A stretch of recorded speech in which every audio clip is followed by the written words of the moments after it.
1 John chapter 2. Really good discussion and thoughts on Sunday as we work through the latter part of chapter 2 and getting into chapter 3.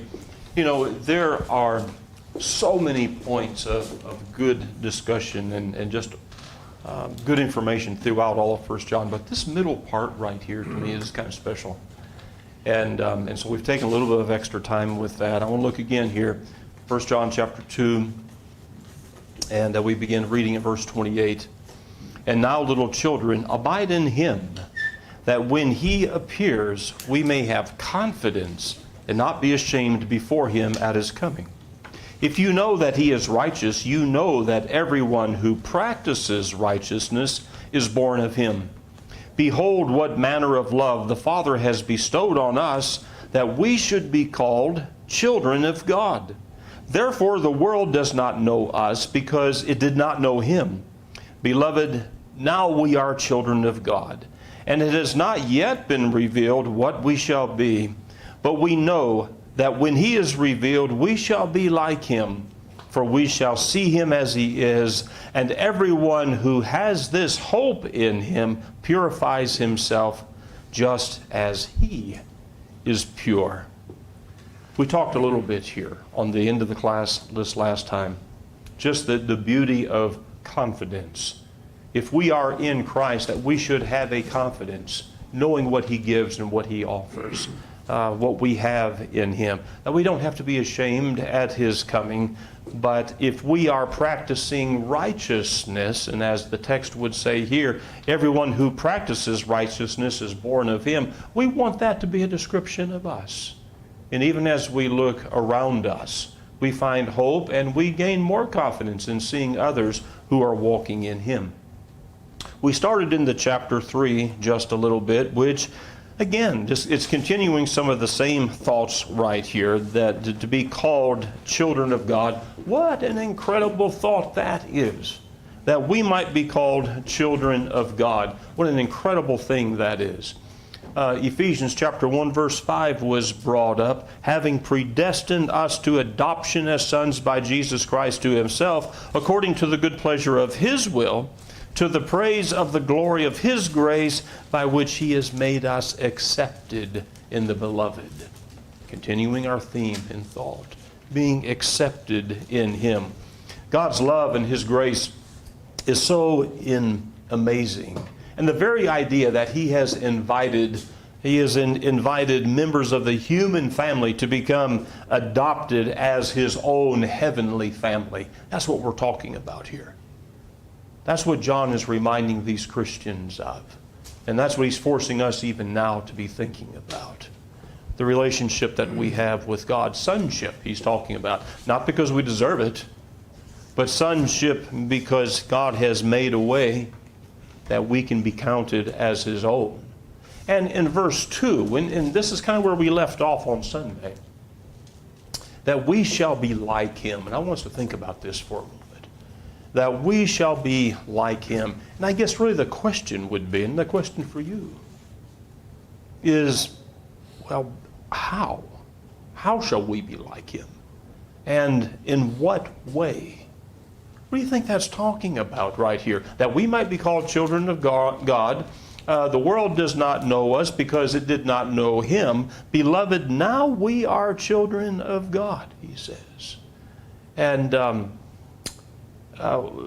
just that incredible thought. And let's see here, verse 2 again, that we shall be like him, the latter part of that text. What does that mean? And what does that bring to mind? It says in the first part of that text, we don't know. Well, we don't know. We don't know. So why is he telling us then that we shall be like him? If he's not telling us how we should know. It's not been revealed what we shall be, but we know that when he is revealed, we shall be like him. How do you work that out, David? Well, one of the reasons I like this passage so much is, of course, because of the great hope that it gives us.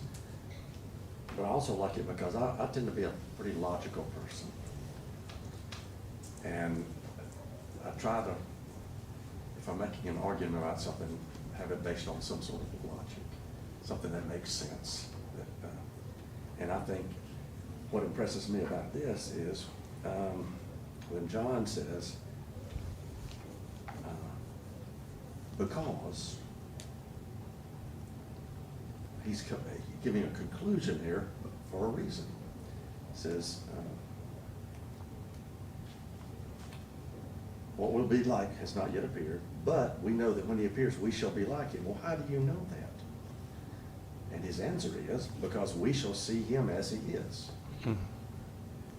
And to me, that's a great logical argument, he said. And I think this is talking about actually seeing. I don't think he's talking about figuratively seeing, metaphorically seeing. I think he's talking about seeing him. Well, we don't know exactly what we're going to be like, but we know we're going to be like him. Well, how do you know that? The only way we could be like him, excuse me, the only way we could see him as he is if we were in some way similar to him. Because you can't see a spirit. You can't see anything that's invisible.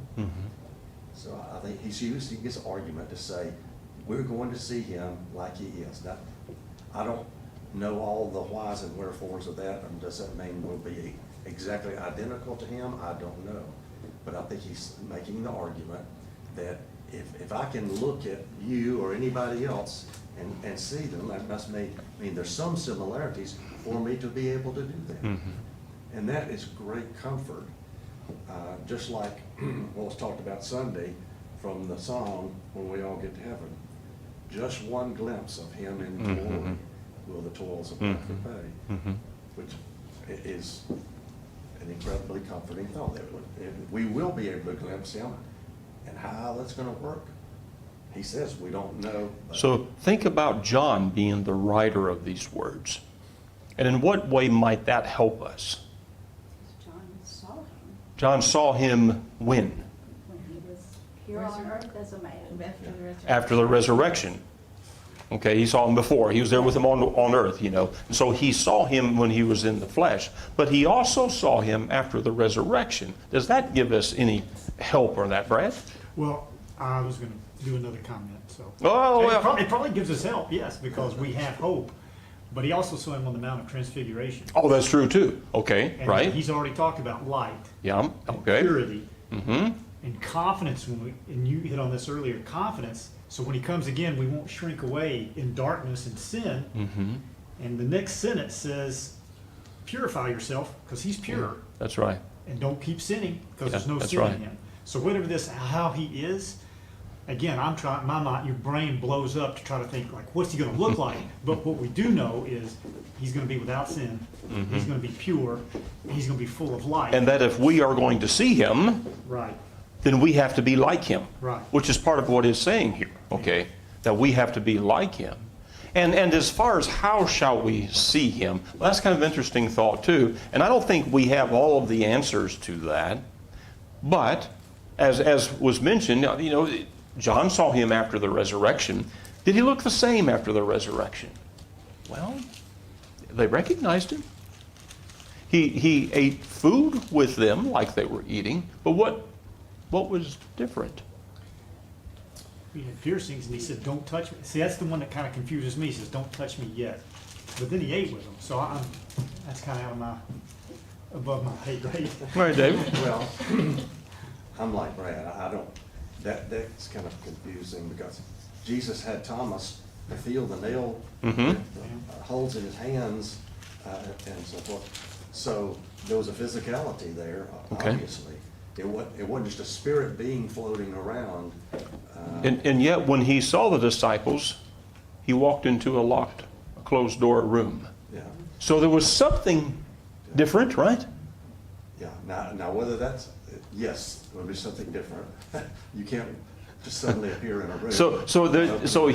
They recognized him. He appeared to have a physical body. He ate with them, and yet he just appeared in the room. There was something different with that. You know, is this the glorious body that we're promised to have one day? I don't know how to answer. What was it Marty's thing was? what was his title, For What It's Worth? Yeah. As I see it. As I see it. As I see it, I would say no.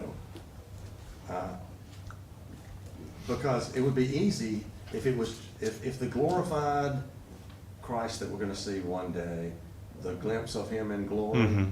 if that was just the same as it was after his resurrection, Mhm. then there would be no need for us to be changed into a different kind of body, because all those disciples saw him, felt of him, but that's just.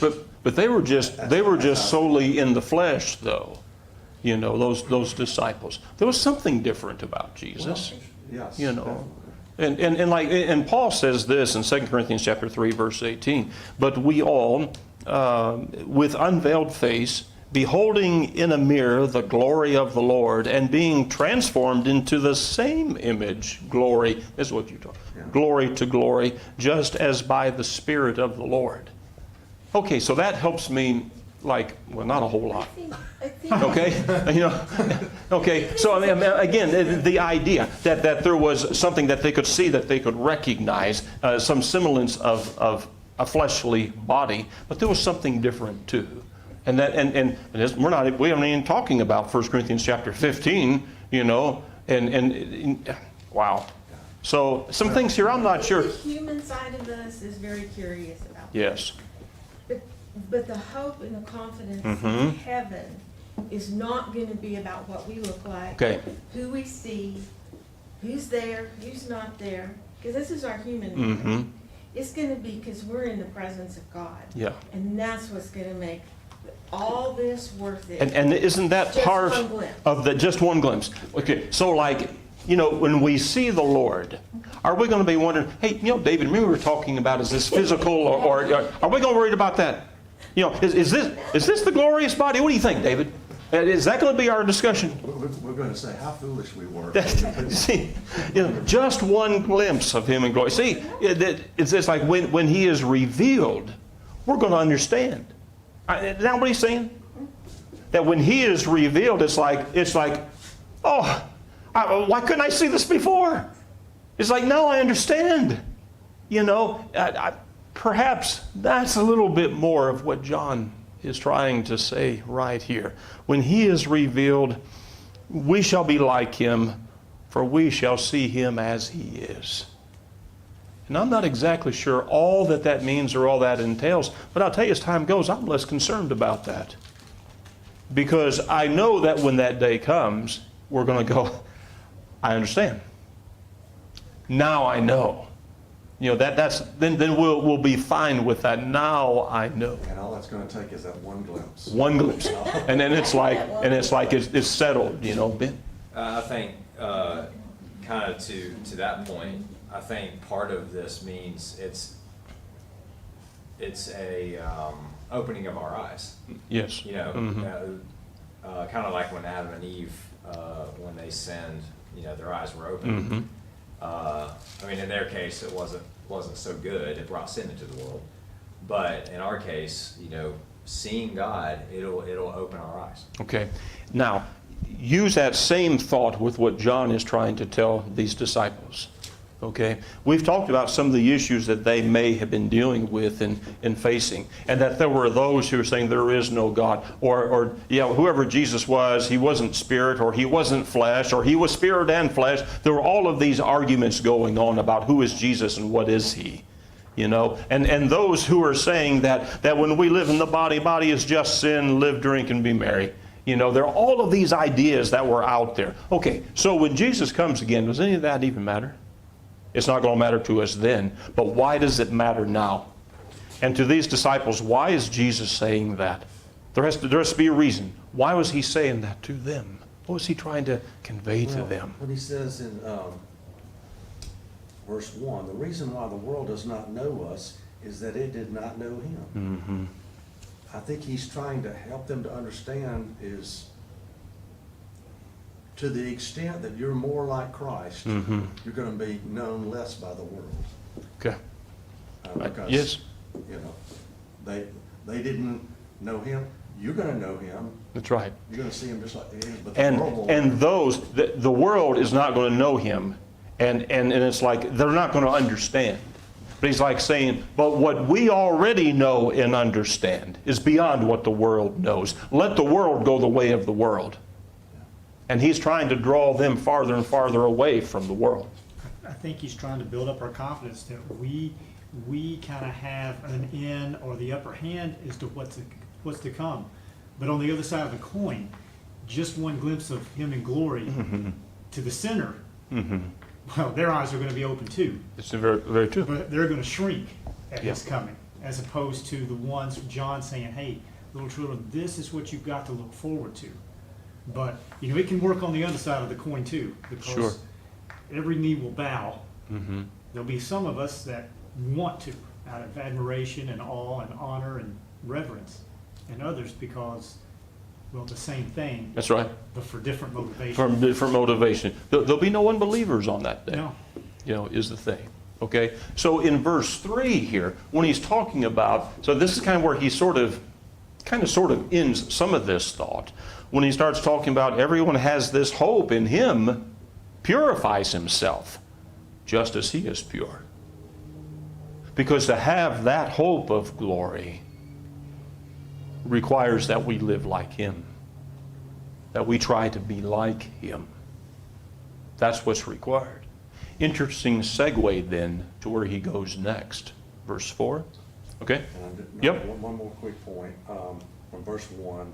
It's always been interesting to me, the way he phrases this. See what kind of love the Father has given to us that we should be called children of God. And he doesn't just stop there. Mm-hmm. And so we are. Mm-hmm. It's not like, okay, you're called that, but are you really? Mm-hmm. He said, yes, Yes, we are you are. really Yeah. that. And Yeah. that, Yeah. like Brad was saying, that gives confidence. Mhm. It's not just a make-believe thing Mhm. that, well, some people attached that designation to you. He says, that's what you really are. That's what you are. That's why the world does not know you. Right. That the distinction. As he goes into verse 4 here, there's this everything that is said just now, that's been said just now. We see so many times the contrast. Verse 4 is the contrast. Whoever commits sin also commits lawlessness. And sin is lawlessness. And you know that he was manifested to take away our sins, and in him there is no sin. Whoever abides in him does not sin.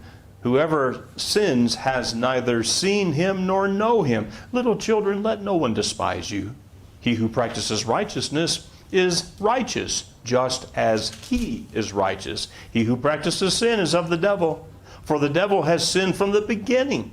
For this purpose the Son of God was manifested, that he might destroy the works of the devil. Whoever has been born of God does not practice sin, for his seed remains in him, and he cannot sin, because he has been born of God. You take verse 3, kind of ending a thought, and you look at verse 9, kind of ending the thought. In so many ways they're saying the same thing. When he says in verse 3, Jesus is pure. You have to be pure as well. And in verse 9, whoever's been born of God does not practice sin. And he's saying, so you can't sin. Not and be purified, not and stand before him. But going back to verse 4,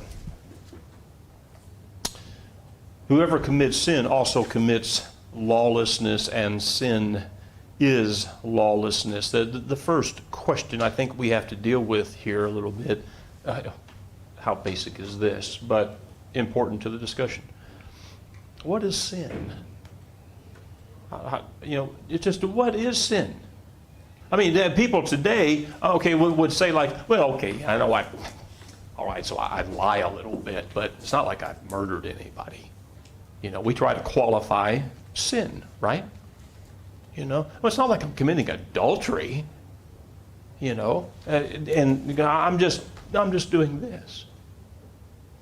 Well, what is sin? How does John describe or define sin for us? It's lawlessness. Lawlessness. All right. So what is lawlessness? How do you take that out? All right. Oh, lawlessness, right. Well, okay, so what's lawlessness? Lawless. It's, Without law. in other places, it's described as a transgression of the law. Transgression. Okay, yeah. So we're living or operating without law. Well, God is the lawgiver. God is the one who creates and has given the standard. And so the idea of sin means that we are living without God's law. We are lawless in the eyes of God. Is there, or what is the reason John is addressing this point? I mean, he's making quite an emphasis here. Why is he addressing this point? No, the first 2 chapters is truth, word, proclaim to you, truth, word, word, light. How many So- times? Okay. So if you're not practicing the word, the truth, the light, that is sin. So I mean, Yeah. he's really built up the case that He has. you know, So I think this is interesting the way John is going about this. You're right. He has built the case. I mean, repeated, those phrases, those terms over and over again.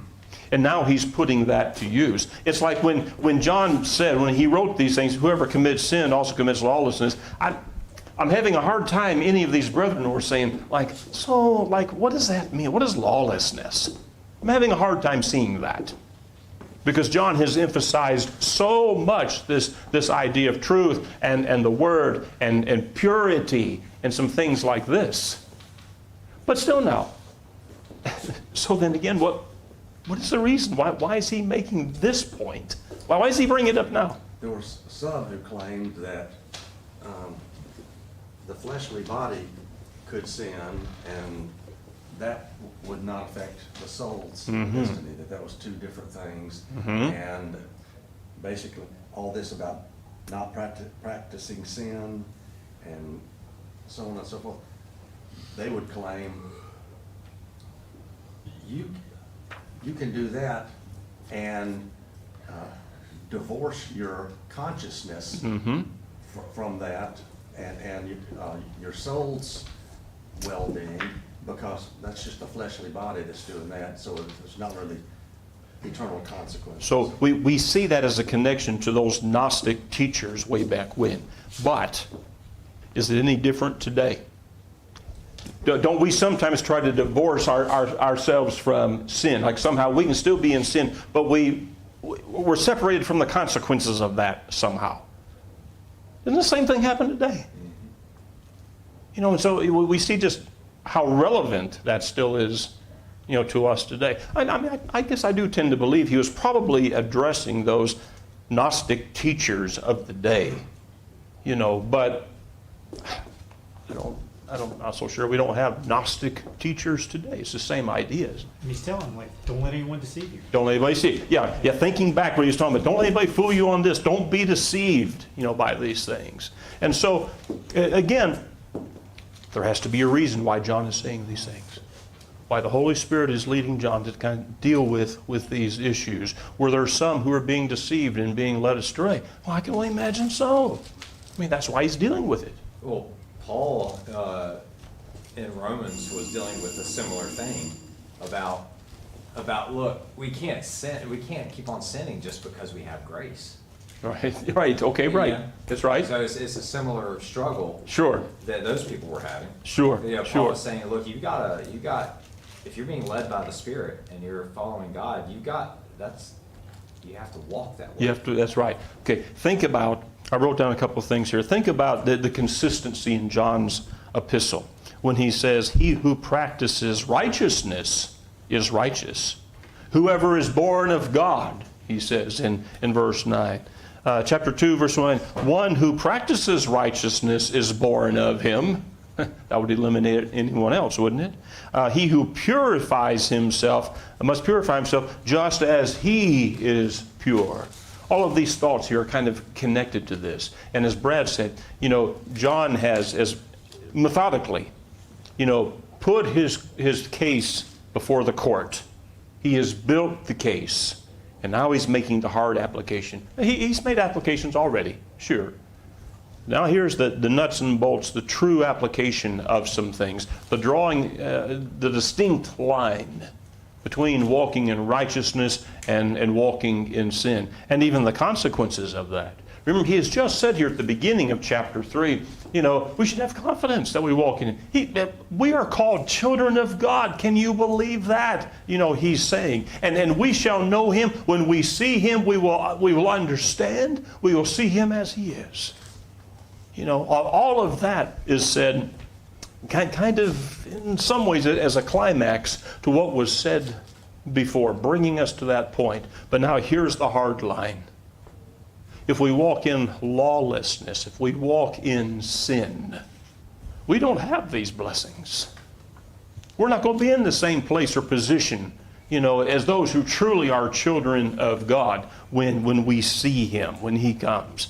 Sin is the issue. There was no soft pedaling here of sin and what that is. And that contrast in verse 10, which we haven't read that part yet, whoever does not practice righteousness is not of God. There he comes to the bottom line. There he just lays that out. Whoever does not practice does not practice righteousness is not of God. And so he just put that out, laid it out right there. Because they are violators of God's law. Lawlessness is what has to be left behind when we determine to follow him, when we start to follow him. Verse 5 said, and you know that he was manifested to take away our sins, and in him there is no sin. All right. Any thought? Well, this class period went really, really fast.